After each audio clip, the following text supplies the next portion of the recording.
I am Stacy, 31 years old, and until recently, I was married to Jason for 5 years. My mother-in-law, Vivian, never believed I was good enough for her precious son.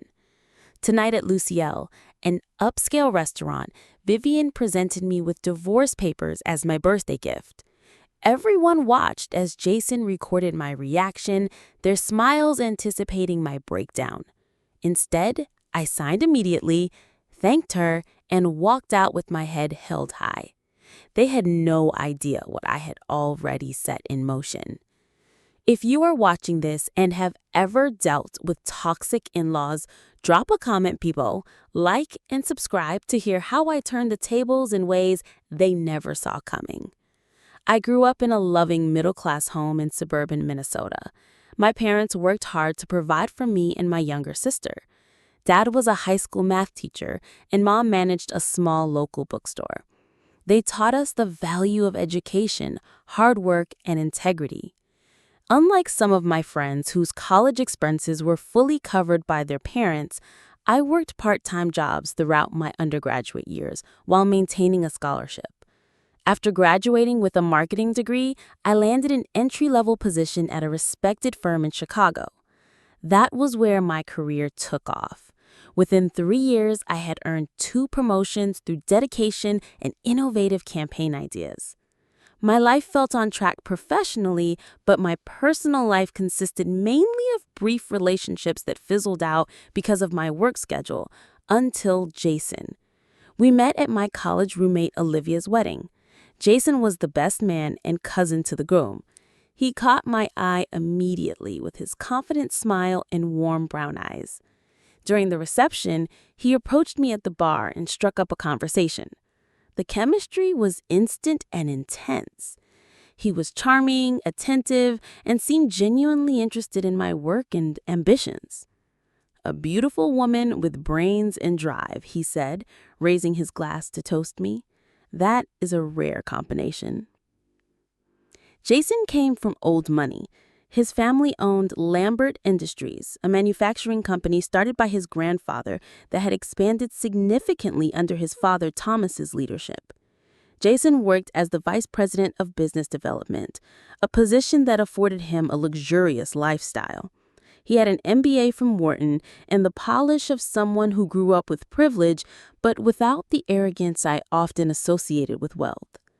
Our courtship was a whirlwind. Weekend getaways to wine country, surprise deliveries of flowers to my office, and long conversations about our dreams for the future. Within 6 months, he proposed during a private dinner cruise on Lake Michigan. I said yes without hesitation, believing I had found my partner in life. Perfectly polished, not a strand out of place. Her smile never reached her eyes as she assessed me. "So, you work in advertising, is it?" she asked, making my career sound like a hobby. "Marketing, actually," I corrected gently. "I'm a senior brand manager for Apex Strategies." "How quaint," she replied with a tight smile. "I always told Jason he should marry someone who could focus on creating a proper home. Careers can be so distracting for a young wife." Jason squeezed my hand under the table, but said nothing to contradict his mother. I ignored the knot forming in my stomach, telling myself she just needed time to know me better. Wedding planning became a battleground. Vivian had opinions about everything, from the venue to the napkin colors. When I selected a sleek, modern gown, she brought me catalog clippings of traditional ball gowns more suitable for a Lambert bride. When I suggested incorporating some of my family's Polish traditions into the ceremony, she dismissed them as quaint but unnecessary. Jason played peacemaker, often siding with his mother to keep the peace while promising me privately that things would improve after the wedding. His father, Thomas, remained largely silent, deferring to Vivian in all social matters, while he focused on the business. "My mother means well," Jason would say after particularly tense planning sessions. "She just wants everything to be perfect. Once we are married, she will step back, I promise." Despite the tensions, I held on to hope. I loved Jason and believed in our future together.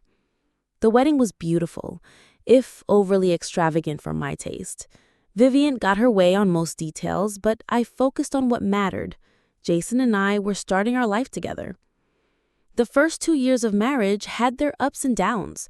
We purchased a beautiful brownstone in Lincoln Park, which I worked hard to turn into our home. Jason traveled frequently for business, but when he was home, we enjoyed exploring Chicago's restaurants, attending theater performances, and hosting small dinner parties for friends. Vivian visited often, usually unannounced. She would inspect our home, running her finger along surfaces, checking for dust, rearranging my carefully chosen decorative items, and making subtle comments about my housekeeping or cooking. Jason grew up with professionally prepared meals. He is used to a certain standard. I made countless efforts to win her approval. I researched and prepared elaborate meals when she visited. I joined the charity committee she chaired at the Chicago Arts Foundation. I even took etiquette refresher courses, hoping to eliminate any reason for criticism. Jason promised repeatedly to establish boundaries with his mother. "I will talk to her," he would say after each incident, but the conversation never seemed to happen. Or if it did, nothing changed. Still, I remained hopeful. I believed that with time and consistent effort, Vivian would accept me as part of the family. I thought that once we had children, things would naturally improve. I imagined Vivian as a doting grandmother, her ice melting in the presence of her grandchildren. I was wrong. So very wrong. The real turning point came when Jason received a significant promotion 3 years into our marriage. As the new Chief Strategy Officer for Lambert Industries, his responsibilities expanded to include international partnerships, requiring him to travel even more frequently. Sometimes he would be gone for 2 or 3 weeks at a time, leaving me alone. Or rather, not alone. Vivian often let herself in with the key Jason had given her for emergencies. I would return from work to find her in our kitchen, inspecting the contents of our refrigerator or reorganizing our pantry. "Stacy, darling," she said one evening when I came home to find her arranging flowers in our living room. "I noticed your throw pillows were looking rather tired, so I took the liberty of ordering new ones. The blue you chose simply did not complement the wall color." The new pillows, in a shade of cream I found impractical, had already replaced mine. My carefully selected blue pillows were nowhere to be seen. When I asked about them, Vivian waved dismissively. "I donated them to the charity shop. They really were not up to standard." These intrusions extended beyond decor.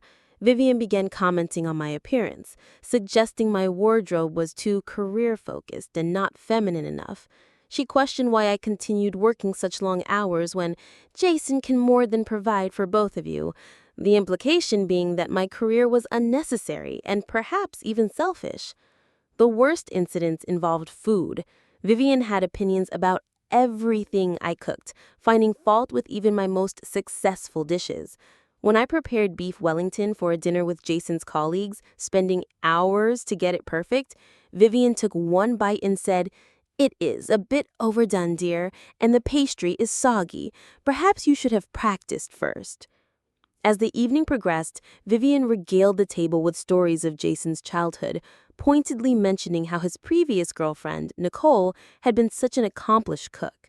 "She studied in Paris, you know," Vivian added, looking directly at me. Later that night, I confronted Jason about his mother's behavior. "You humiliated me in front of your colleagues," I said, fighting back tears. "And why does she still have a key to our house? We need boundaries, Jason." He sighed, loosening his tie. "You are overreacting again, Stacy. Mother was just trying to help with dinner. She has high standards, that is all. And of course she has a key. She is family." "But what she said about Nicole?" "That was just conversation," he interrupted. "You are being too sensitive. Mother loves you in her own way." This pattern repeated itself with increasing frequency. When I decorated the guest room, Vivian redesigned it during one of Jason's trips.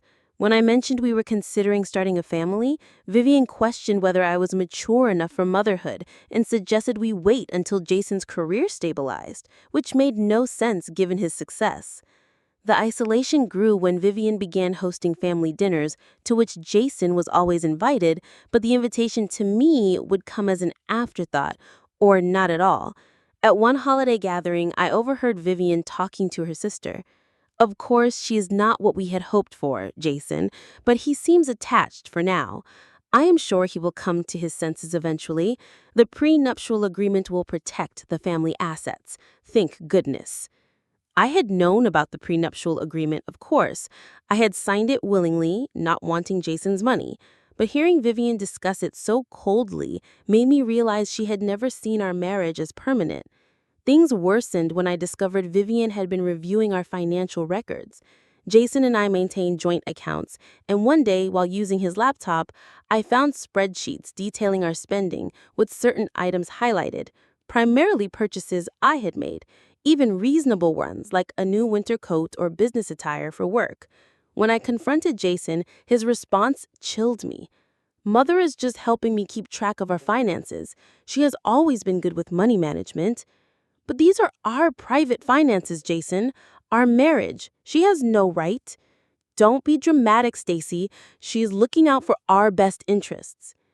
In that moment, I realized the extent of the problem. Jason would never prioritize our marriage over his mother's influence. The boundaries I had hoped for would never materialize. The man I thought would be my partner was in reality still very much his mother's son. That night, alone in bed, while Jason slept in the guest room claiming he needed space from my negativity, I felt the first real crack in my heart. The hope I had been nurturing that things would improve began to wither. I wondered if I had made a terrible mistake tying myself to a family that would never truly accept me. But even then, I wasn't ready to give up.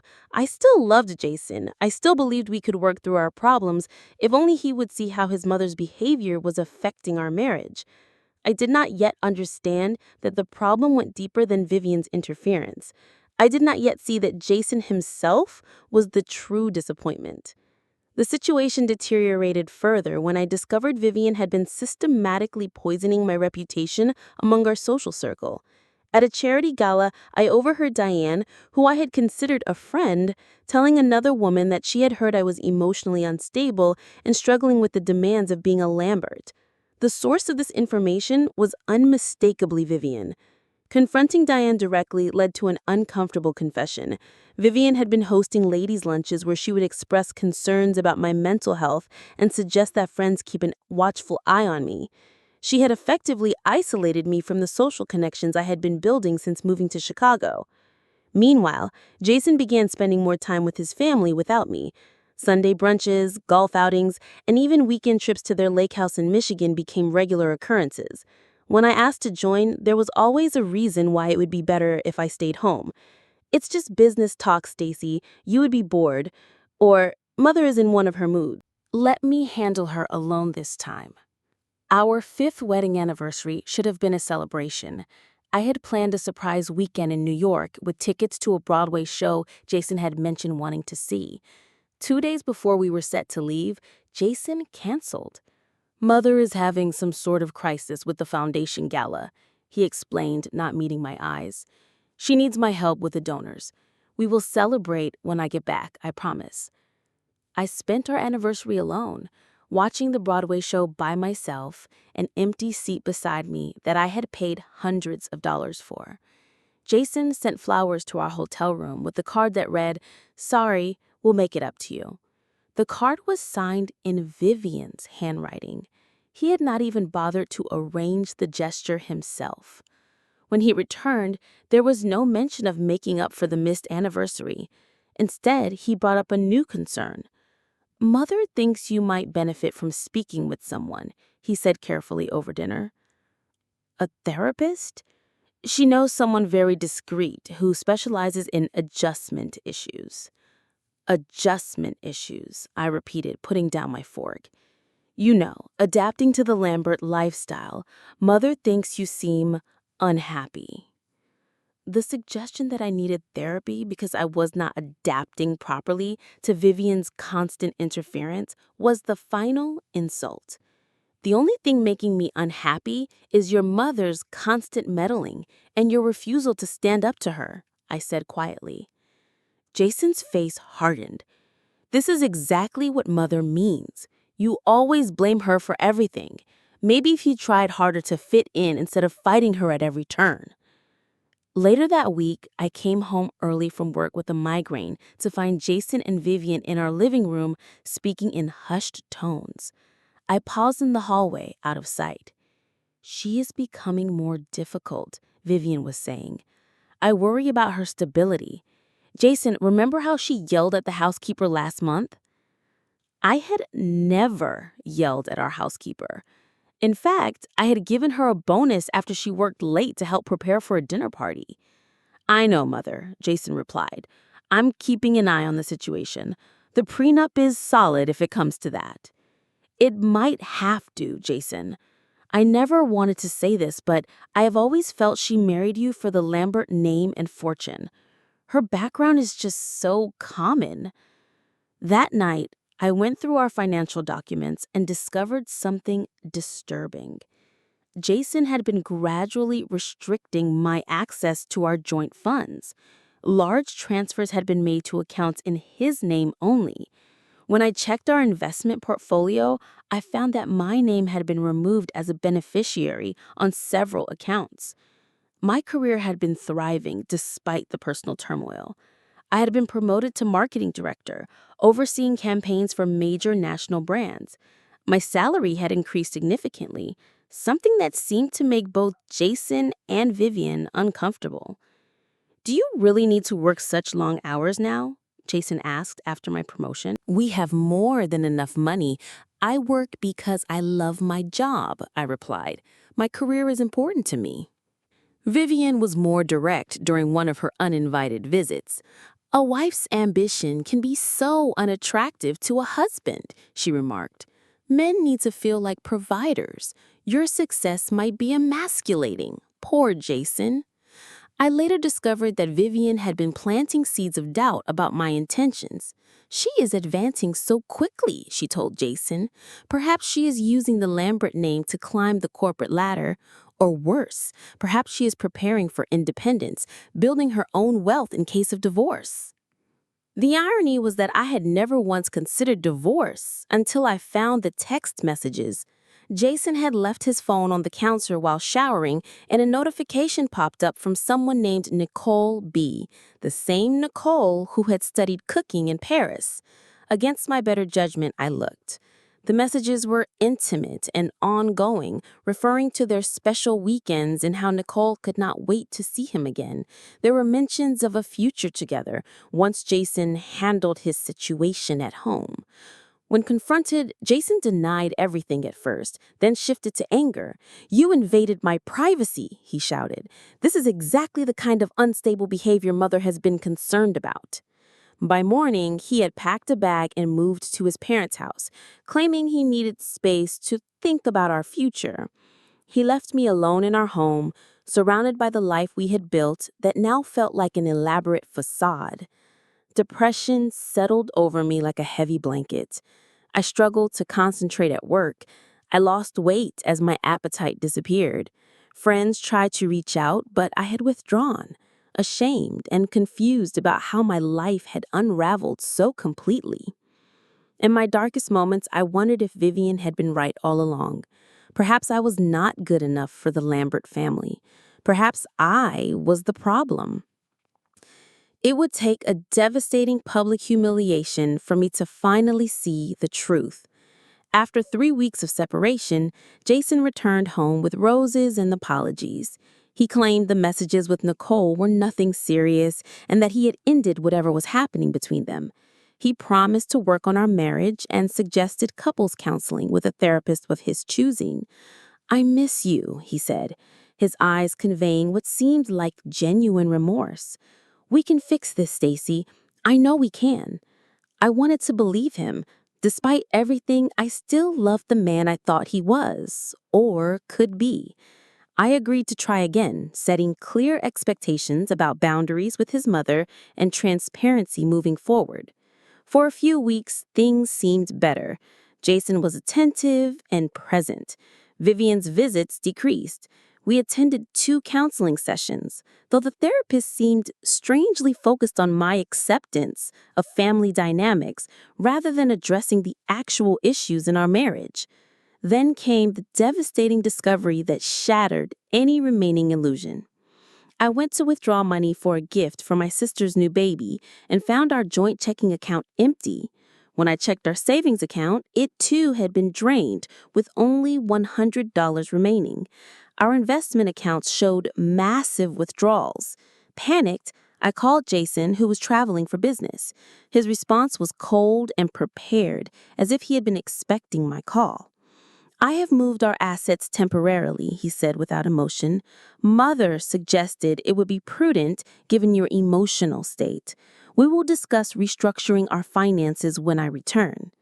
"You emptied our accounts without telling me? That is financial abuse, Jason." "Don't be dramatic," he replied. "The money is safe. Mother and I are just protecting what is rightfully ours until you demonstrate more stability." The word ours hung in the air. Not ours meaning Jason and me, but Jason and Vivian. In that moment, I finally understood that I had never been a true partner in my marriage. I had always been an outsider, tolerated, but never accepted. That night, I contacted a lawyer friend for a recommendation and secretly met with Patricia Goldman, one of the top divorce attorneys in Chicago. She listened to my story with growing concern. "What you are describing is financial abuse and gaslighting," she said bluntly, "and unfortunately, it is quite common in wealthy families trying to protect their assets from what they perceive as outsiders." She advised me to gather whatever documentation I could without alerting Jason or his family, and to prepare for a difficult battle. The Lamberts have resources and connections. They will not make this easy. Over the next few weeks, I discovered that Jason had been monitoring my emails and tracking my location through my phone. Hidden cameras had been installed in our home office and bedroom, disguised as clock radios. When I found them, I left them in place. Now, aware that I was being watched, I began planning my exit strategy carefully and secretly. I opened a new email account on a library computer. I purchased a prepaid phone. I copied whatever financial records I could access and stored them in a secure cloud account.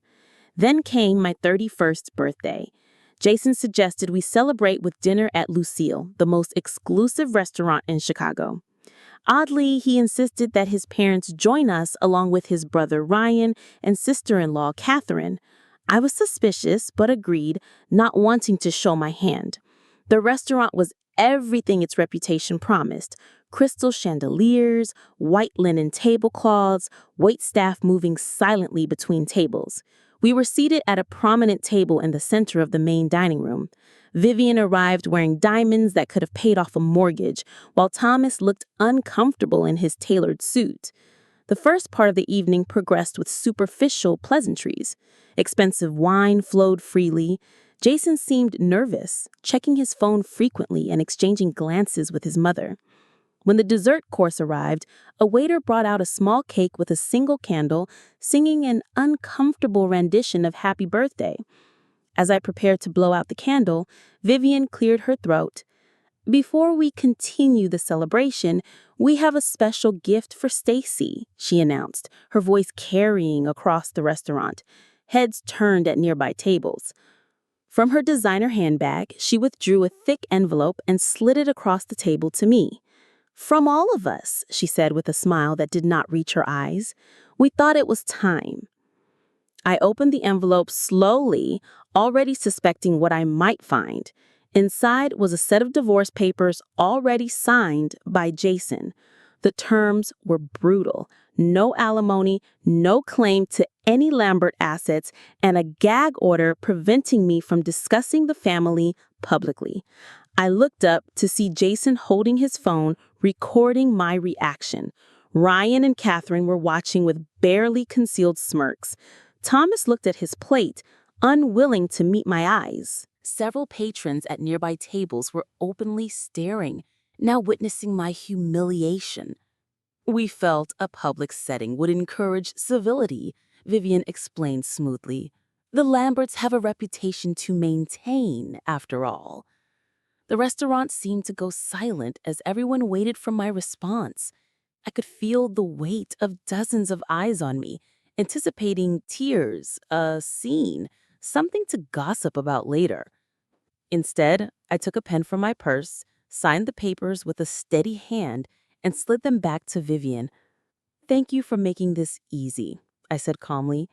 "I have wanted out of this toxic family for longer than you know." I stood, placed my napkin on the table, and added, "Jason, I hope Nicole enjoys being the next project for your mother. Vivian, you have succeeded in breaking up our marriage. Congratulations. The victory is yours." With that, I walked out of Lucio with my head held high, feeling the stares of the other diners burning into my back. It was only when I reached the safety of a taxi that I allowed myself to smile. They had no idea what I had already set in motion. No idea at all. My preparation had begun 3 months earlier when I discovered a discrepancy in some financial documents Jason had carelessly left open on his laptop. The numbers did not add up, suggesting funds were being moved through channels that seemed designed to obscure their origins and destinations. Initially, I thought Jason might be hiding money from me in preparation for a divorce. But as I discreetly investigated further, I began to suspect something more serious. The transactions involved the Lambert Foundation, the family's charitable organization, and several offshore accounts. I needed professional help. Through a trusted colleague whose brother worked in financial investigation, I was introduced to Frank Donovan, a private investigator specializing in white-collar crime. I paid his retainer from a personal savings account I had maintained since before my marriage, one Jason knew nothing about. "Rich families often think they are untouchable," Frank told me during our first meeting in a coffee shop, far from my usual haunts. "They get sloppy, assuming their money and connections will protect them." Frank's investigation revealed disturbing patterns. The Lambert Foundation was being used to funnel money through fake charitable projects. Taxes were being evaded on a massive scale. Corporate funds were being diverted to personal accounts. And Jason was deeply involved, his signature appearing on numerous questionable documents.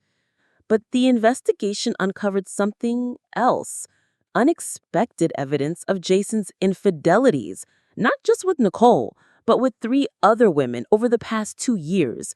Frank provided photographs, hotel receipts, and credit card statements showing gifts purchased for these women using company accounts disguised as business expenses.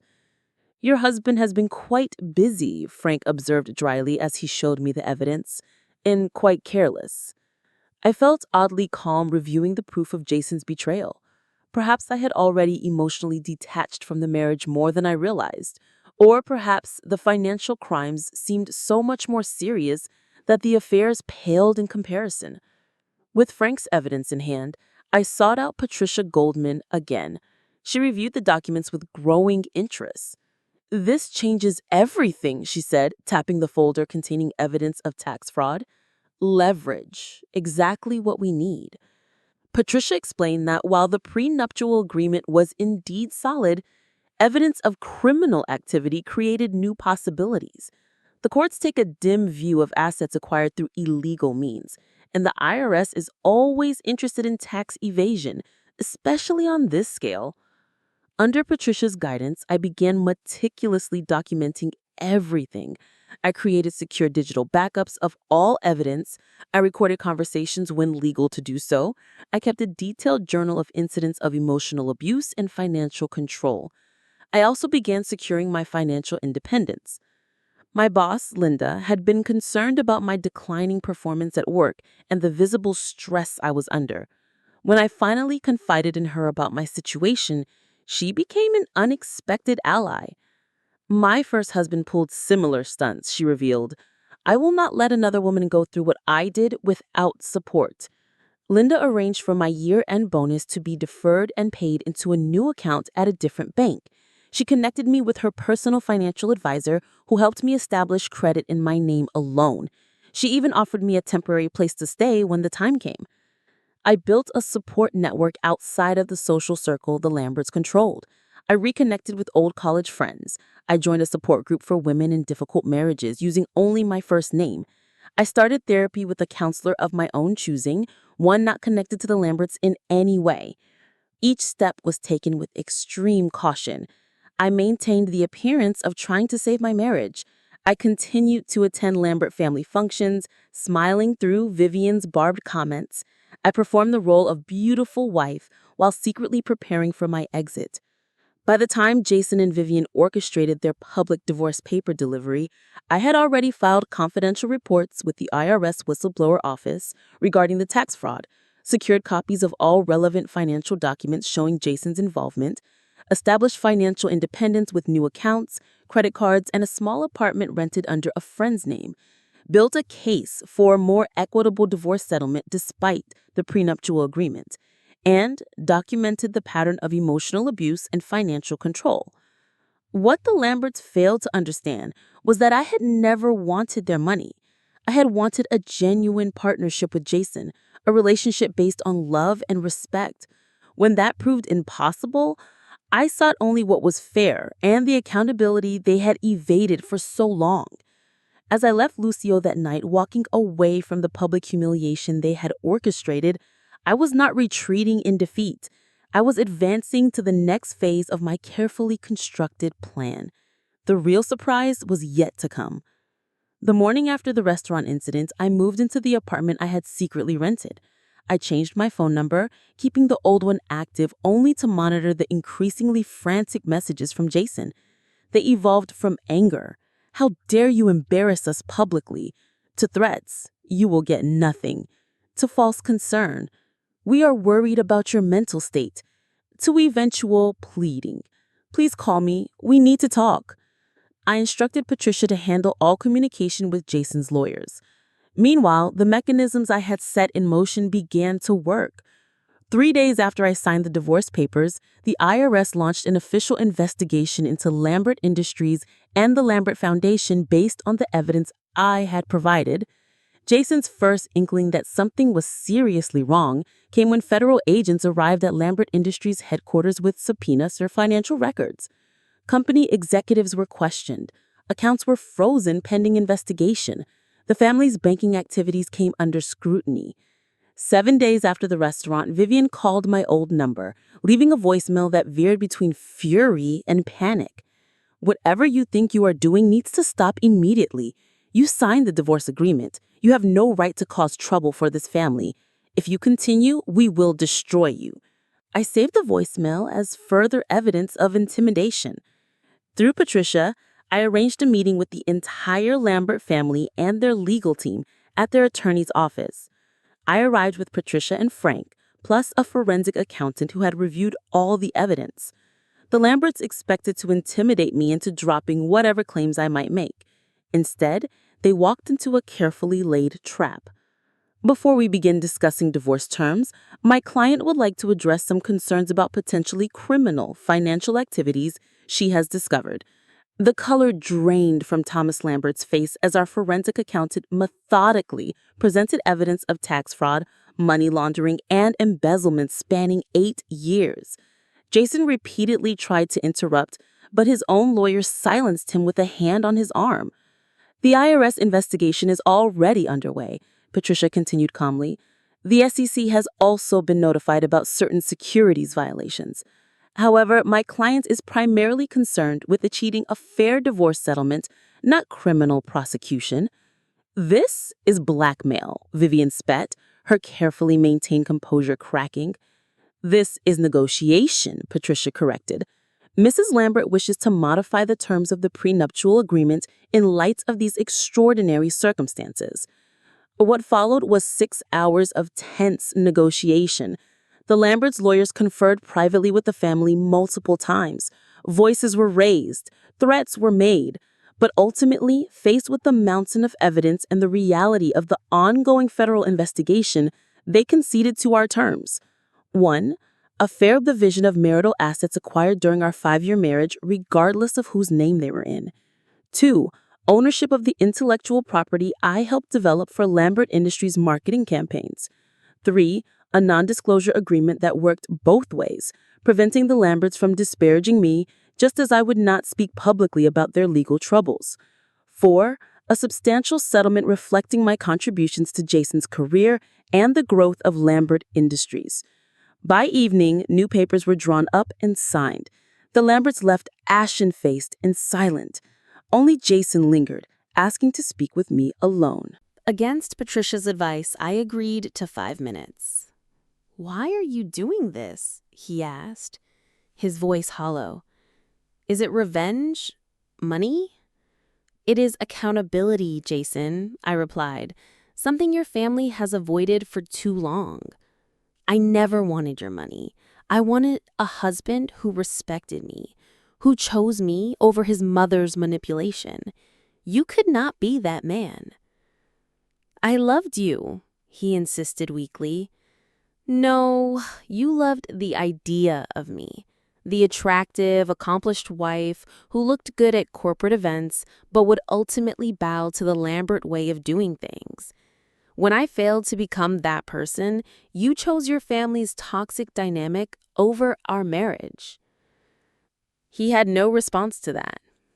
As he turned to leave, I added, "Give Nicole my congratulations. I hope she enjoys cooking for your mother." The legal process moved forward, but my revenge was not yet complete. The timing was almost poetic. Vivian's 60th birthday was approaching, an event she had been planning for months. A lavish celebration at the Peninsula Hotel's rooftop ballroom with 200 of Chicago's elite in attendance. Business partners, social connections, charity board members, all the people the Lamberts needed to maintain their facade of respectability. Through a former colleague now working for the event planning company handling the party, I learned every detail of the celebration. I knew the guest list, the schedule, the seating arrangement. I knew Vivian had ordered a custom gown from Paris. I knew Thomas would be unveiling a diamond necklace worth 6 figures as her gift. The night of the party, I arrived at the Peninsula dressed elegantly but discreetly. I had not been removed from the guest list, either through oversight or because the Lamberts feared drawing attention to my absence. I timed my entrance for maximum effect, walking in during Vivian's self-congratulatory speech about the Lambert legacy and commitment to community. She faltered mid-sentence when she saw me, her champagne glass freezing halfway to her lips. Thomas followed her gaze and nearly dropped his own drink. Jason, standing near his parents, went pale. I moved through the crowd, greeting people I knew with warm smiles. Many seemed confused by the palpable tension, looking between me and the Lambert family.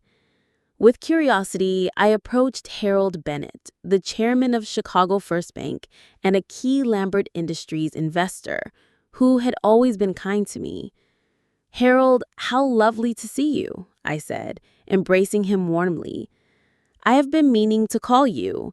There are some financial matters regarding Lambert Industries I thought you should be aware of before the story breaks in the Journal next week."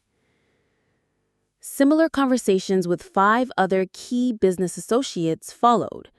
I was careful never to make specific allegations publicly, only to suggest they might want to distance themselves from certain Lambert ventures given what was coming. The beauty of the approach was its subtlety. I violated no confidentiality agreements while still managing to create significant concern among the Lamberts' most important connections. As whispers spread through the party, I noticed several guests discreetly checking their phones, perhaps Googling Lambert Industries and finding the first small news items about an ongoing investigation into financial irregularities. The crescendo came when I approached Nicole, who was indeed Jason's date for the evening. She looked uncomfortable in a dress too young for her, clearly trying to meet Vivian's expectations. Nicole, we were never properly introduced, I said, extending my hand. I am Stacy, Jason's wife. Well, soon to be ex-wife. Has he mentioned he's still legally married, or that he's been seeing 3 other women besides you? The federal investigation has uncovered some interesting credit card charges at hotels across the country. Nicole's expression shifted from confusion to shock to anger in seconds. She looked at Jason, who was hurrying toward us, then back at me. Without a word, she turned and walked directly to the elevator, ignoring Jason's calls to wait. By this point, Vivian had abandoned her speech and was attempting to salvage the evening, moving frantically between important guests with fixed smiles and urgent whispers. Thomas had disappeared completely, perhaps making emergency calls to lawyers. I made my way to the center of the room where the elaborate birthday cake waited to be presented. I tapped a spoon against the champagne flute, gaining everyone's attention. I would like to propose a toast to Vivian Lambert, a woman who taught me the true meaning of family, who showed me exactly what kind of marriage I did not want, who gifted me divorce papers on my birthday in a public restaurant with her son recording my humiliation for their entertainment. Gasps and murmurs spread through the crowd. Vivian stood frozen, her face contorted with rage and mortification. I signed those papers immediately and walked out smiling because I had already discovered the truth about the Lambert family, about their business practices, about Jason's multiple affairs, about the web of deception they had woven for years. I raised my glass higher. So thank you, Vivian, for freeing me from your toxic family. The federal investigators send their regards. Happy birthday. With that, I placed my untouched champagne on a nearby table and walked calmly to the exit. Behind me, chaos erupted. Guests began making excuses to leave. Vivian collapsed into a chair, her perfect makeup streaked with tears. Jason stood abandoned in the center of the room, his girlfriend gone, his family's reputation in tatters. Within days, the full story broke in the financial press. Lambert Industries stock plummeted. Several board members resigned. The charity foundation was placed under external administration. Former friends and associates publicly distanced themselves from the family. Jason attempted to contact me several times, alternating between rage and pleas for reconciliation. We could start over, his final message suggested. Leave Chicago. Go somewhere new. I choose you now, Stacy. I choose you over them. Too little, too late. I deleted his message without replying. 6 months after the birthday party incident, my life had transformed completely. The divorce was finalized with terms favorable to me, providing enough capital to start my own boutique marketing firm specializing in ethical business practices. The irony was not lost on me. My first clients came through connections who had witnessed the Lambert family's fall and been impressed by my poise throughout the scandal. Linda, my former boss, joined me as a partner, bringing her expertise in client relationships to our new venture. I moved to a comfortable but modest condo in Wicker Park, far from the gilded cage of our Lincoln Park brownstone. The space was entirely mine, decorated according to my taste, without fear of criticism or interference. No one had keys except me. No one entered without my explicit invitation. Therapy became a crucial part of my healing journey. Dr. Wilson helped me understand the patterns of emotional abuse I endured and the subtle ways my confidence and independence had been undermined over years. She helped me recognize that standing up for myself was not revenge, but restoration of my dignity. Healing is not linear, she reminded me during a particularly difficult session when memories of happier times with Jason surfaced unexpectedly. You can miss aspects of your marriage while still knowing you made the right decision to leave. New friendships blossomed with people who valued me for myself, not my connection to a rich family. I reconnected with college friends I had lost touch with during my marriage. I joined a hiking group and discovered a love of outdoor adventures I had never explored before. I even began dating again, cautiously but optimistically. The Lambert family's legal troubles continued to unfold.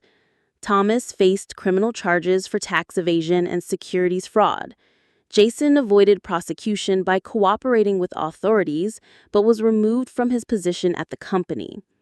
Vivian withdrew from social life entirely after several former friends publicly discussed her manipulative behavior. Jason attempted reconciliation multiple times. Flowers delivered to my office, emails expressing regret and promises of change, even an awkward visit to my condo, where he stood in the lobby until I agreed to come down for 5 minutes. "I miss you," he said, looking genuinely distressed. "I was wrong about everything. Mother was wrong. We should have supported your career, your independence. I see that now." Would you see it if your family had not faced legal consequences? Would you be here if their reputation was still intact? He had no answer to that. In his silence, I found my closure. "Goodbye, Jason," I said gently. "I hope you find happiness, but it will